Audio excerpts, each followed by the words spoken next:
Bonjour à tous et bienvenue sur la chaîne. Premier tutoriel qui s'adresse à Henri, un logiciel de gestion de d'une boîte en ligne.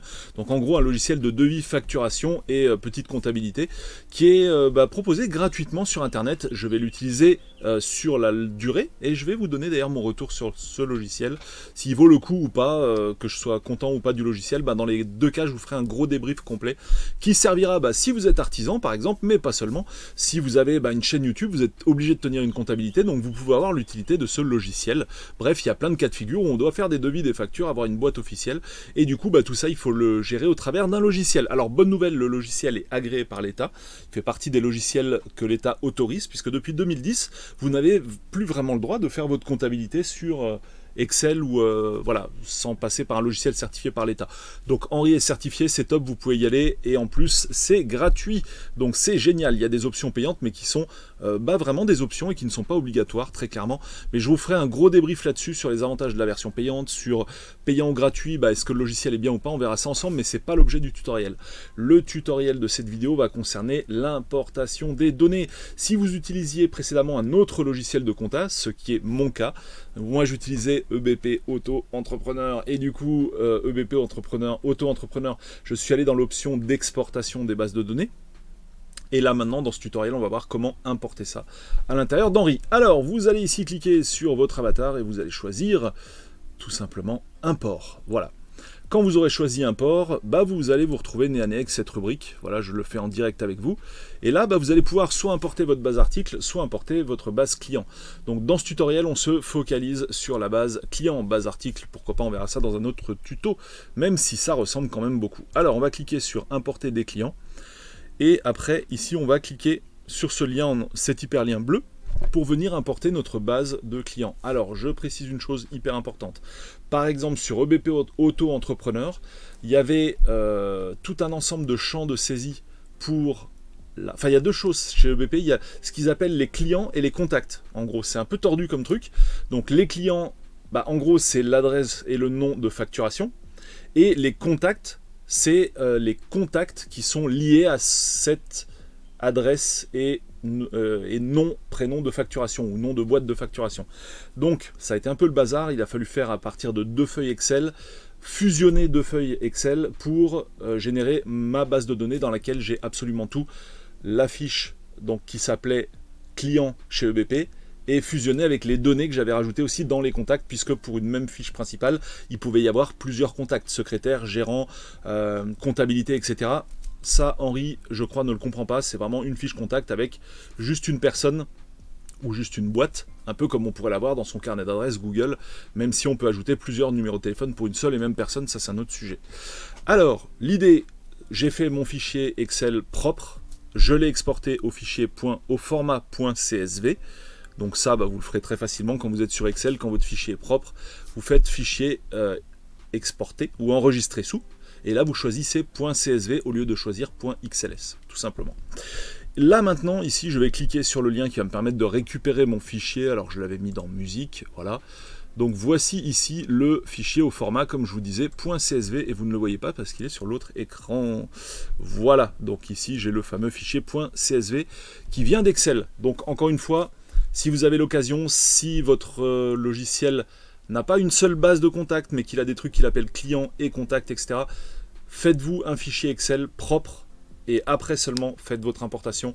Le travail en amont d'épuration de votre fichier contact via Excel est super important évidemment, puisqu'il faut un fichier des données de qualité, on va dire, pour réinjecter dans Henri sans avoir trop de doublons et de choses comme ça. Donc là, je vais lui indiquer ça, puis je vais cliquer sur ouvrir. Alors, on peut me poser la question, est-ce qu'on peut importer au format XLSX ?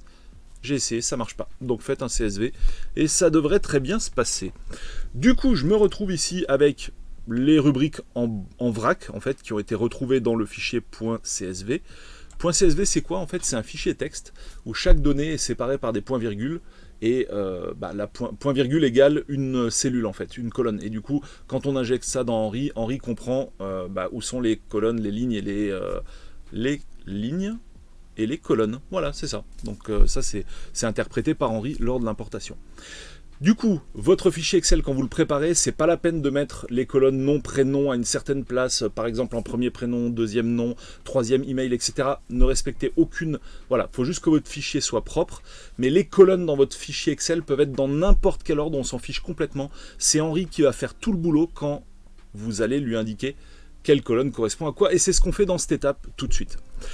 Alors, il y a des trucs qui vont servir à rien. Par exemple, ici, c'était mon numéro de client sur EBP. Henri ne me demande pas de numéro de client. Henri va se débrouiller peut-être et va générer automatiquement le client. Mais ça, à la limite, on va voir ça ensemble. On va commencer par tout ce qui est le plus facile. Le nom, le prénom, voilà.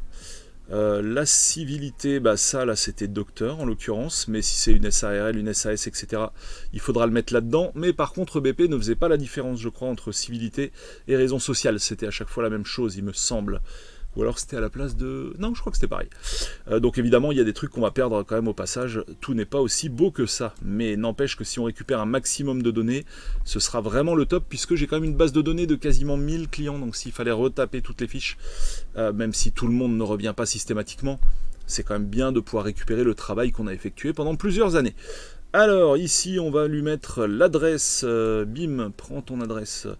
Alors là c'est une case dans laquelle il y avait le téléphone fixe, donc on va mettre, on va chercher la case téléphone fixe, et ça tombe bien, il y en a une, on va faire, donc vous faites comme ça des glissés-déposés, mais c'est aussi simple que ça, c'est juste redoutable. Donc là c'était la case email, donc je l'associe à la case email, imaginez un email écrit à l'intérieur de ça. Hein. Ensuite on va continuer à descendre. Alors TVA, tout ça, c'était pas géré par EBP, forcément c'était la version auto-entrepreneur. Pourcentage de remise, donc tout ça je vais pas l'avoir. Le fax, je ne le renseigne plus depuis un bon petit moment. Par contre, tout ce qui est voilà, ville, code postal, clairement on va le retrouver. Voilà, on fait du glisser-déposer, toujours pareil. Rhône, on peut toujours le mettre dans, allez, complément d'adresse. Pays, je ne sais pas s'il y a pays en fait, j'ai pas l'impression. J'ai pas l'impression que Henri nous propose une case pour le pays. Alors, site internet, ça c'est intéressant. Donc du coup, il y avait effectivement un site internet. Donc on va le mettre dedans. Alors, est-ce que vous avez vu une case pays qui m'aurait échappé? Non, il n'y a pas de case pays. Donc celle-là, je pense qu'elle va passer à la trappe. Ou alors on va la mettre en commentaire, je ne sais pas encore. Bon, honnêtement, il n'y a plus aucune case qui m'intéresse. Ça, c'est les références côté EBP, qui ne seront évidemment pas exploitées côté Henri. Moi je crois qu'on a fait le tour de la question. On peut toujours s'amuser à mettre... est-ce qu'on s'amuse à mettre Rhône dans la case commentaire? Non, même pas en fait. FR dans la case commentaire, non, on se doute que c'est en France. On va rien mettre du tout, on va juste laisser comme ça. Et on va cliquer sur le bouton importer. Qu'est-ce que ça va donner? Eh ben je vous avoue que je vais le découvrir en même temps que vous. Donc c'est toujours cool de faire les trucs ensemble. Boum! On appuie sur le bouton nucléaire et on vérifie ce qui se passe. Henri est-il rapide à l'importation? Pour l'instant, la jauge se remplit, mais super rapidement. Et donc, après ça, on devrait retrouver la liste de contacts des clients. Voilà, la base client.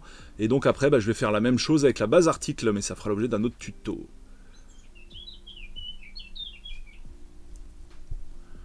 Alerte avant l'importation. Le client est déjà présent à la ligne 117. Ça, c'est intéressant. Donc, j'ai des doublons de clients. Donc ça, c'est super intéressant.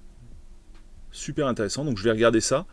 Et après, il m'indique des emails incorrects. Mais ça, c'est pas grave, c'est juste des gens qui soit n'ont pas leur email, soit ça a été, ils ont été écrits, enfin il y a peut-être une faute dans l'email, j'en sais rien. Donc après, qu'est-ce qu'il suffit de faire? Cliquer sur confirmer. Alors soit on retouche son fichier Excel pour virer les doublons. J'ai quand même jeté un coup d'œil à tous ces doublons là dont il me parle.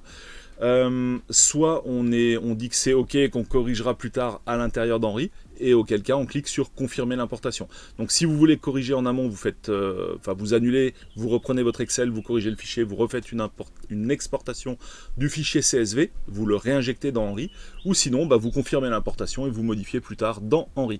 Voilà, fin de ce tutoriel. Donc déjà, premier aperçu avec le logiciel Henri, c'est ultra bien fait, c'est ultra ergonomique, et vraiment bravo aux devs. C'est juste pour l'instant du super boulot, à voir si tout ça se confirme à l'utilisation du logiciel sur une période, je sais pas moi, de 1 mois ou 2, histoire de vraiment voir les forces et faiblesses du soft. Il y a forcément des petites faiblesses par-ci par-là. On verra ça ensemble lors d'une prochaine vidéo. Salut à tous et à bientôt pour d'autres tutos sur la chaîne ou vidéos de jeux vidéo rétro sur ma chaîne Rétropolo que je vous mets en description. Ciao!